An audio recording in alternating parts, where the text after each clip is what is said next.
Hello, I am Lars Olson. I am one of the senior partners of Olson Daines Law Firm and have been a federal bankruptcy attorney for 30 years. Our law firm has helped consumers discharge literally millions of dollars of tax debt owing to the IRS and state taxing agencies. The rules for discharging taxes in bankruptcy are complicated and they need to be reviewed by a competent attorney. The attorneys here at Olson Daines will meet with you free of charge to consult with you regarding your tax options and advise you as to what course of action will be best in your specific circumstances. I would like to review with you today some of the basic rules for discharging taxes in bankruptcy. First, if you need to discharge tax debts, Chapter 7 bankruptcy will be the better option, but only if the tax debt qualifies for discharge and you're eligible for Chapter 7 bankruptcy. All of these conditions must be met before you can discharge or wipe out federal income taxes in Chapter 7 bankruptcy. First, the taxes are income taxes. Taxes other than income, such as payroll taxes or penalties, can never be eliminated in bankruptcy. Number two, you did not commit fraud or willful evasion.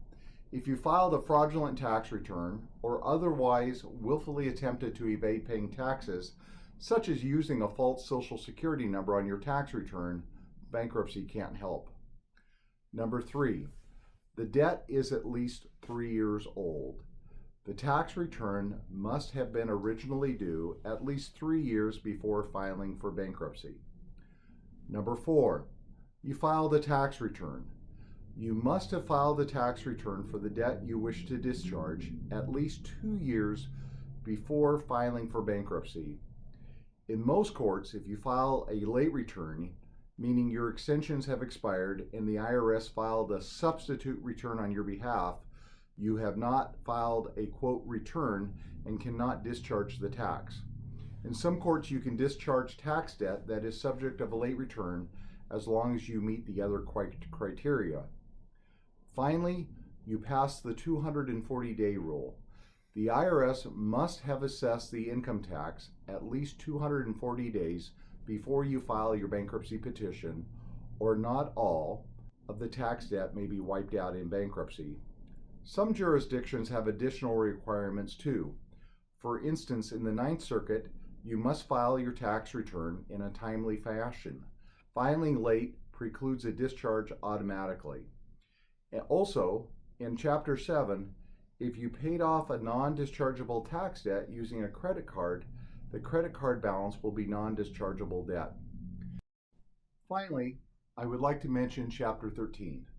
For taxes that cannot be discharged in bankruptcy, Chapter 13 is often a wonderful tool to pay the taxes you owe over a 3 to 5 year period of time under court protection.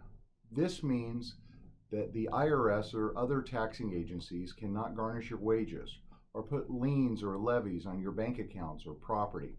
It allows you to pay the tax debt back in a timely manner, but again, free from the stress of collection efforts of the taxing agencies. Again, we, the attorneys here at Olson Daines, will always meet with you free of charge to advise you and consult with you regarding the best options to deal with your tax debt. The rules are complicated, and you need the advice of professional, competent counsel that can assist you with these matters. Thank you, and have a great day.